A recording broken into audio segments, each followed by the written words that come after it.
Okay, ladies and gentlemen, we can continue another speaker.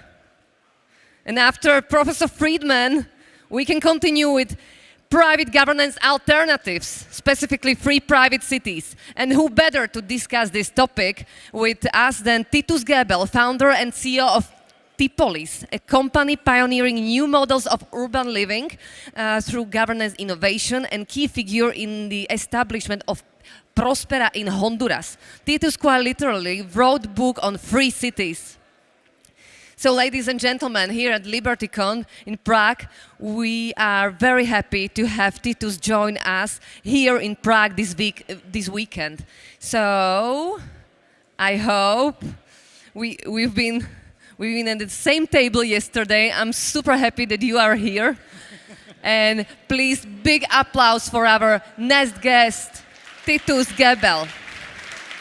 Stage is yours. Thank you, ladies and gentlemen. I'm happy to be here. Could we just calm down a bit or leave?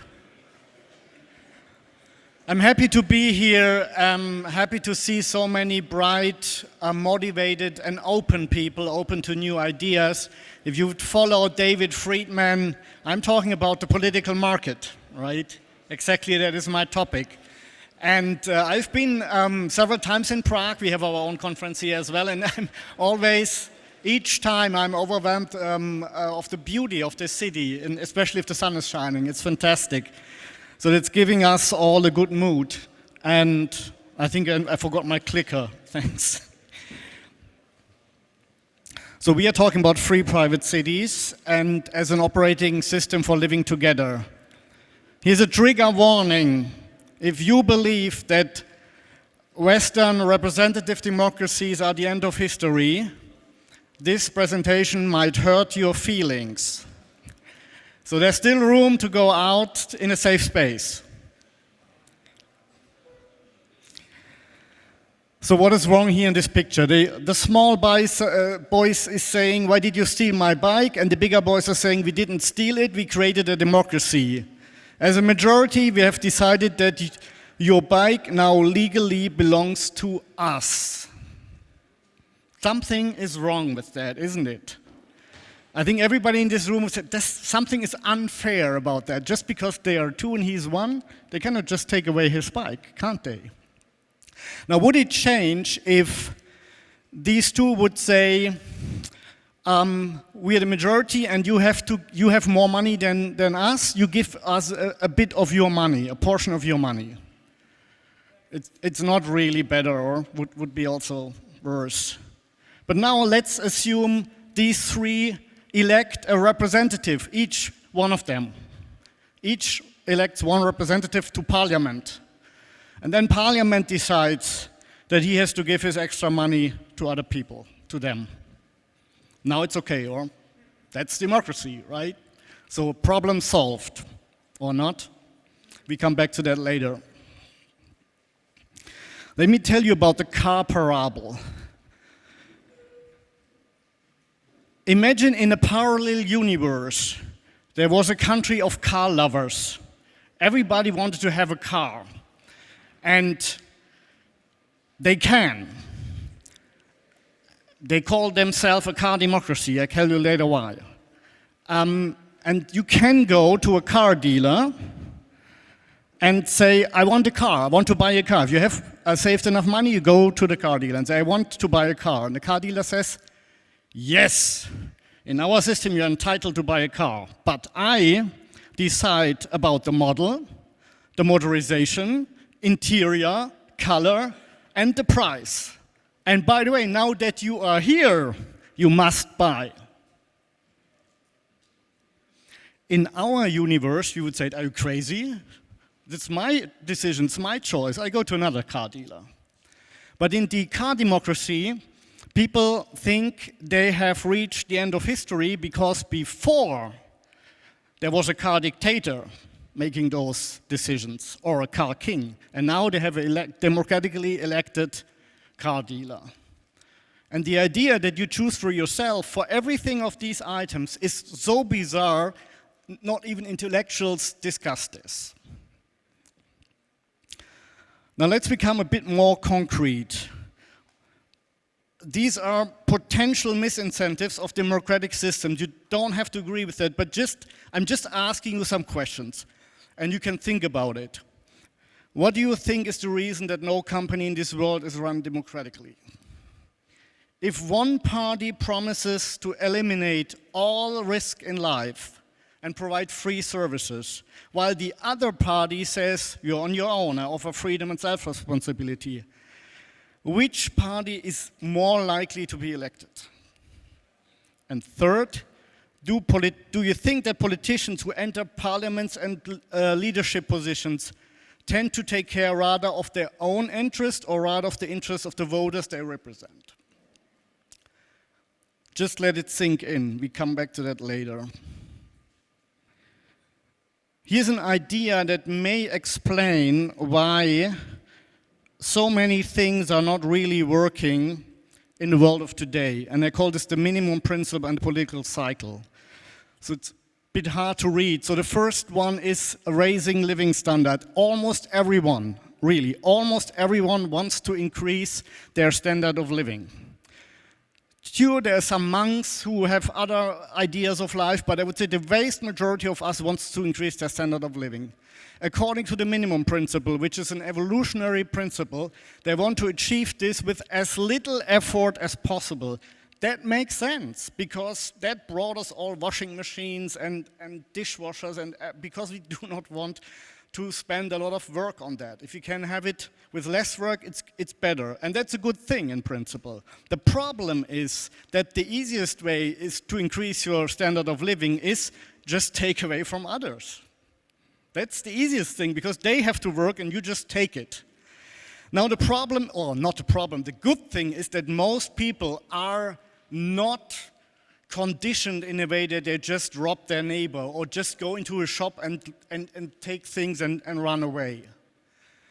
But if somebody says, I do this for you, and I put a moral code around it, then people are starting to become attracted by that idea.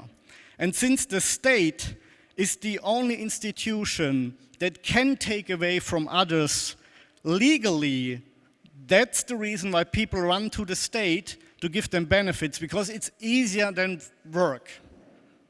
So there is nobody to blame because we are like that. It's a misincentive implemented in the system. And when I was younger, I was angry about politicians, especially liberal politicians or classical liberal politicians, which were giving in to all kinds of redistribution ideas. But today I must say, I cannot blame them, because if they're not doing this, they're elected out of power. So sooner or later, every classical liberal party will become a redistributional party, or they will not be in parliament any longer. The problem with that is that more and more social groups will find out that they just have to cry louder to become part of this redistribution pie, and more people are going into that area, and less people are productive. So at the end, there's over-indebtedness of the states. That's exactly what we see today, right? They're just printing money, they're getting more debt, they're raising taxes, at least in Europe.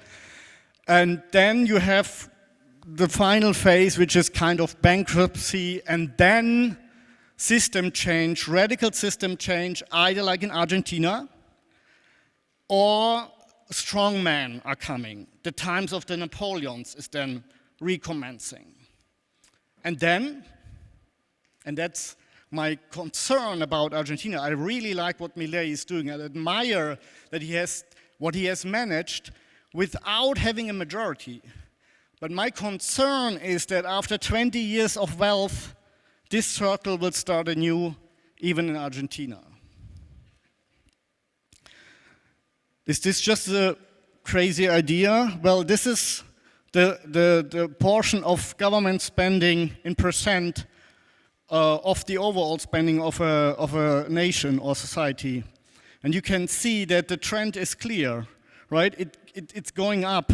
And there are times when it's going down, like after the wars was going down, but the next peak is always higher. And this was because of COVID, after COVID, right? And it has already gone up again.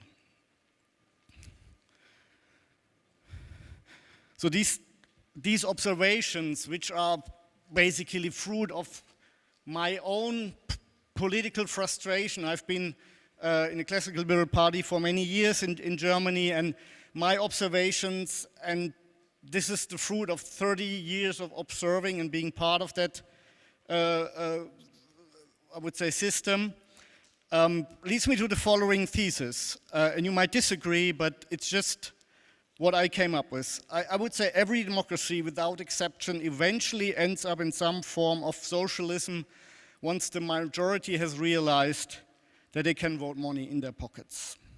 And that's the reason why no companies run democratically. If you ask the employees how the profits should be distributed, well, to them, of course. And then eventually they're running out of money. The other thing is more, if you think back on the first slide with the bike, a redistributional system which has not been agreed by everyone who is affected in advance is illegitimate. It's illegitimate. So the only reason you can make the first slide work is if the small boy had agreed together with the other two that we form a democracy and the majority can decide about my wealth or everything or whatever they define. If this is the case, then it's okay. But that is in most cases not the case, because there are many, many laws that are made by Parliament that either this half or that half or all of us do not agree with. And from a philosophical, ethical standpoint, there is no justification that we should be subjected to laws that we have not given explicit consent, if we believe that all human adults are equal and have equal rights. Philosophers have tried this for 2,000 years to justify it, and it was not successful because it is objectively not possible. Just because you're the majority, you cannot put a rule on the minority unless the minority has agreed to that mechanism happening. But not even we have done this. Maybe one here in the room who has said, I become now a citizen of the Czech Republic, I recognize all the rules. Then you can say, okay, in this case, that's justified. But this is in 99% of the cases, it's not how it's happening. So now I'm not the first one to discover that. That's why the classical liberal philosophers came up with this minimal state. And it's not because because of efficiency or because of all kinds of ideas, but because they saw that there's only one interest that we all have in common, that is safety and security. We do not want to go out of our house and be robbed or killed. None of us, not even a criminal. So there is a 100% alignment of interests. And that means we should limit the state to the protection of life, liberty, and property. That is the reason for that, because everything above that is a special interest of a particular group, and people are different. And why should people who have a coincidental majority decide about your life? That is why the classical liberal philosophers came up with the minimal state. The problem is that this will erode inevitably, because it's human that you do not want to bear all the risk in your life if you can avoid it. I mean, the classical liberal time in the 19th century could be very a hardship, right? Illness, unemployment, old age, without a protection, that's a tough call. So people organized themselves, but then Bismarck found, no, we, the state, do this better than the workers themselves, because then we have more control. And that from that time on, it was clear any party who is supposedly a liberal or classical liberal party is always on the retreat. Always. Because you cannot cope with people who promise you to take away the risk in life. And that leads to the circle that I've shown you. And Bismarck himself has recognized that.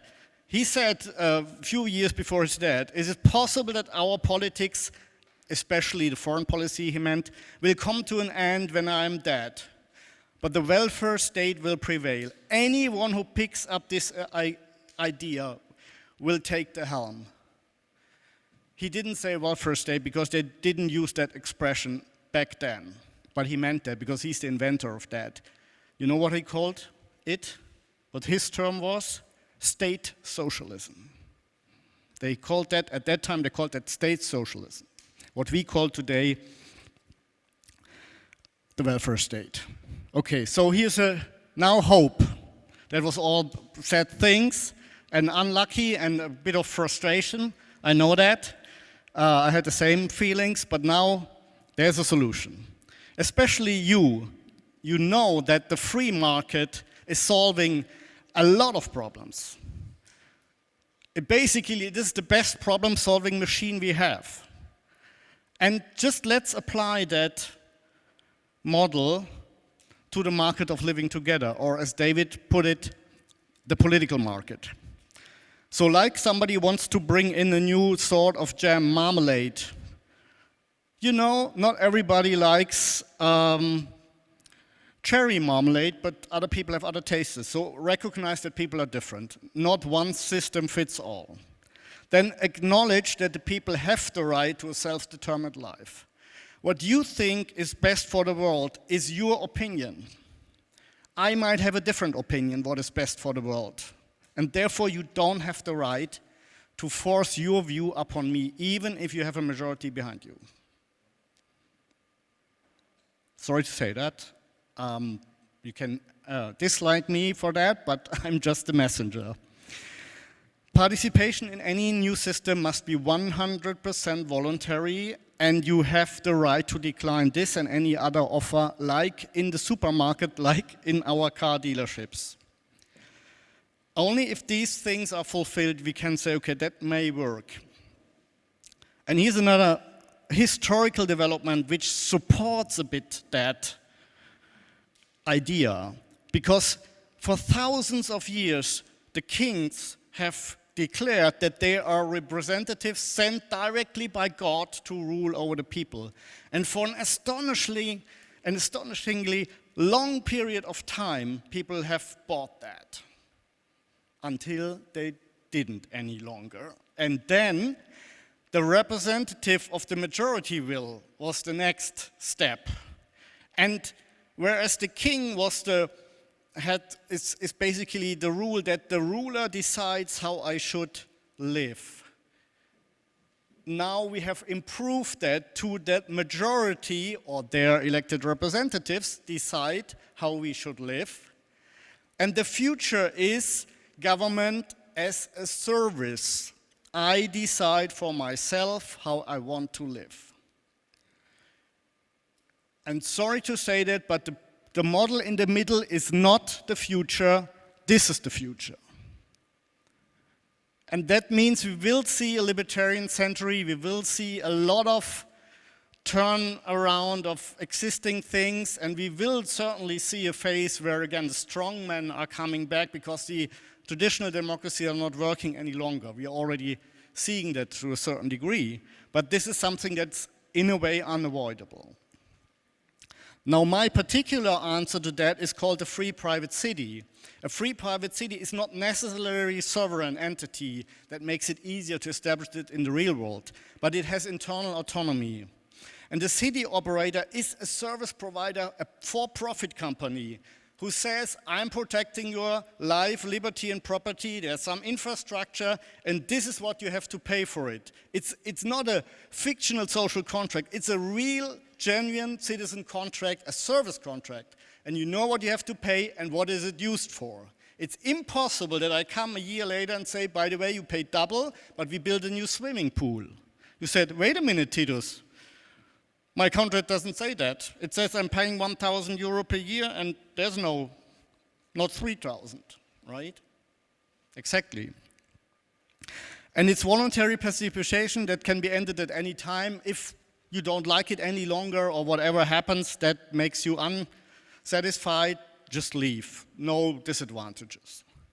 Spontaneous order can emerge. Why? Because the protection of life, liberty, and property is generating the framework within which a spontaneous order can emerge, which could mean cooperatives, all kinds of communitarian efforts, all kinds of interest groups. You associate yourself with whom you want. I'm just the provider of basically the framework and security. And for the first time in history, we have a chance that real liberty is possible through such a system without making the call for a benevolent dictator. That's absolutely unnecessary. There is an alternative, and this is government as a service. You pay for what you get, and if you're dissatisfied, you get to external arbitration, which is not part of the city operator's organization. What you do today is a big problem, because if you have a problem with the state, you go to state courts, which are paid by state. There is something wrong with that. So we try to avoid that here, that we say, okay, there's outside arbitration, there's even ad hoc arbitration if you even are suspicious about this outside arbitration providers. Ad hoc arbitration means you nominate a judge, we nominate one, and they agree on a chairperson, right? So that it's very hard to manipulate that system. And everybody finally would be the sovereign of themselves if you want that, right? We have to acknowledge many people do not want freedom. And that's okay, as long as they are not forcing us in their system. We are not forcing anyone in this system. My observation is, I say, sometimes I'm discussing with hardcore Marxists and socialists, and I say, what's the problem with stopping people voluntarily try the new system? You can make a communist village as a neighbor. Whatever you want, as long as participation is voluntary. And that is very hard to argue against, right? Because it shows, they always say, no, it must be the whole world, of course, right? The solution potential of this model is enormous. Social contract problem, a fictional contract, which nobody of us has ever signed, and it's constantly changed by one side. And here's a secret, it's never you. It's always the other side. That is replaced by a genuine citizen's contract with a written contract. Cannot be changed unilaterally. Public choice problem, that public people spending money not in the best interest of the population, but for all kinds of other reasons, not there. It's a requirement for profit for the city operator. Otherwise, it makes no sense. Minimal principle problem, we have seen this. There's no possibility in such a system to interfere in the contract of your neighbor. Even if you have all the people in your street behind you, he has a contract with me as an operator, he cannot say, this guy has to pay more so that we can send some ammunition to whatever country, right? Principal agent problem, also there are no institutional representatives. Unless you want somebody to represent you, you represent yourself and you hire lawyers or whomever you want when you need help. Skin in the game problem, we heard that from Dave before. No, city operators are liable with their own assets. If they go bankrupt, another city operator will take over, or you as citizen make a citizen buyout and take over the city as a cooperative or in whatever form you want. Now you may ask, nice idea, but is this real? Yes, it is. I think for the first time I can say that this is not a crazy idea any longer. We have several free cities projects already. We have a conference once a year here in Prague. Maybe just take a picture and hope to see you there, where the large autonomy projects in the world are presenting their free city ideas. Then the smaller the intentional community people are there, network status, whatever, you name it. There's also an opportunity to participate in the Free Cities Summit, which is online and for free, and here you have the website. Even better, go to this booth in the Liberty Fair of the Free Cities Foundation. They can also ask all kinds of questions about a model and whatever, and what is there. So if you want to know where this is happening, come to the conferences. And if you want to know how come that governments are okay with that, why are countries making this possible, then have a look at the Zones of Progress video, which shows you that we are kind of piggybacking on the special economic zone industry. That wasn't planned by me, but it's just how it developed. Special economic zones are already in existence in most countries in the world, so they already know that there are one country, two system model is already there, and that makes this possible. Last but not least, free private cities are not a utopia, it's just a business idea whose functional elements are already known, which is delivering services against payment, and we transfer them simply to another area, namely that of living together. Do we have a chance? Yes. Why? Because people eventually go where they are treated best. Thank you very much.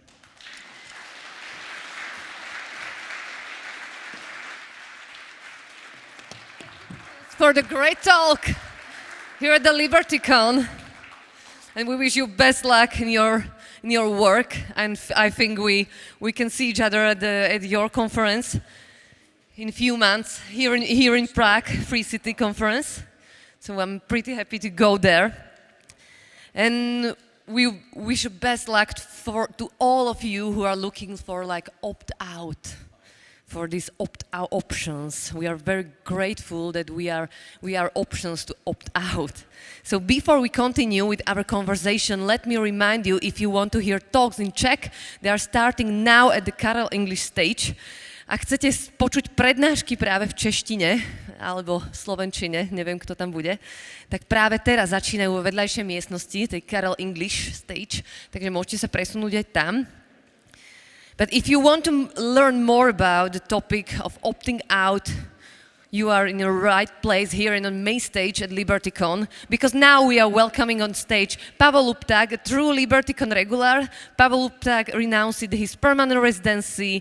He transited from traditional banking fiat system to cryptocurrency strictly, and adopted global healthcare solutions and become global citizens. And through his company Liberation Travel, he helps others achieve the same. And it started beautifully from Panama to Paraguay, right now Uruguay, and many other options, not only in residency, but also in other options, how to opt out from the system where it's not a lot of freedom. So please, here right now, we can, okay. I have information. We can start in 3 minutes. So in 3 minutes, back on the main stage at LibertyCon. So enjoy this beautiful day, and we are back in 3 minutes.